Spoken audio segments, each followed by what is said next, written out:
Hi, this is Rabbi Adam Stein reporting from Los Angeles. Not here to show you a road work ahead sign, but I'm here in the Pico Robertson neighborhood of LA, where Rabbi Blumen and Rabbi Olga Blumen and I and my wife and a lot of other people used to live, and many Jews still do live here, more and more. It's a very Jewish area. My dad grew up here. My son Eli was walking, he's 9, almost 10, and he said, "This is the most Jewish place I've ever seen." We're lucky in Vancouver to have many synagogues and the JCC and schools and some kosher restaurants and caterers, but here it's multiplied many, many times. There's a tower from big synagogue there. There's a big intersection and billboards and kosher markets, huge kosher markets. And I'm down here for the bat mitzvah of the daughter of friends of mine, just a couple blocks from where I used to live. Down there and to the right, I lived for a couple years. But I want to tell you something about this week's parasha that I've been noticing for the past few days. In the beginning of it, God says to Moses, God says, "I appeared to Abraham, Isaac, and Jacob, your forefathers, as El Shaddai." One of God's names. El Shaddai sort of connects to God's feminine, comforting presence, that aspect of God.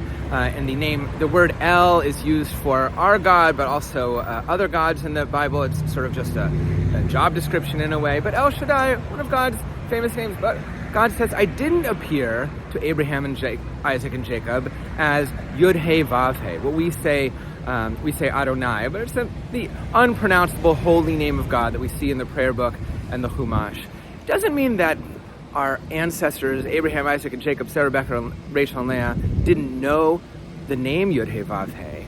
But as Rashi and other commentators in the Talmud point out, it says Lo Nodati. Not I didn't make known that name, but I wasn't known by the aspects and the characteristics of that name. Our tradition for hundreds and hundreds of years has said that when God is known as Yud He Vav He, it's the compassionate and following through and truthful aspects of God and mercy. And when God is known as Elohim, it's more of the justice and deen aspects of God.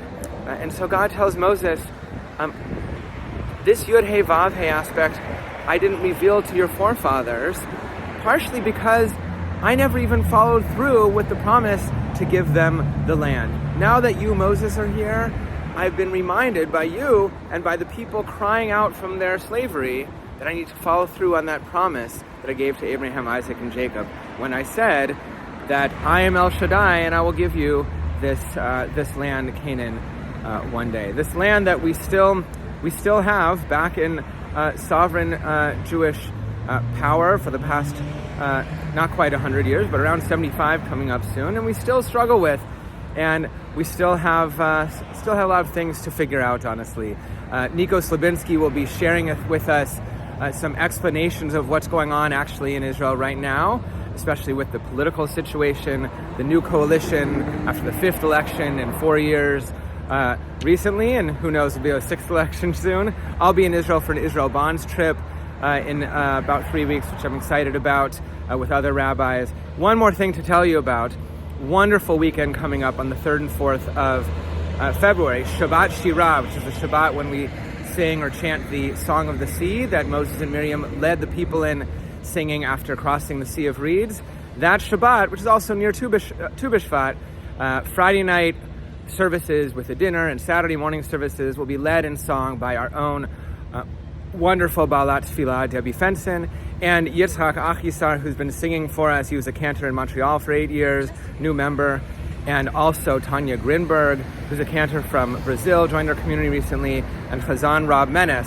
He was a cantor I worked with in Kansas City 10 years ago, and he is our high holiday cantor and the chaplain, Louis Breyer. All 4 of them will be singing for us that Shabbat. We look forward to it, and I look forward to seeing all of you when I'm back from Los Angeles. See you then.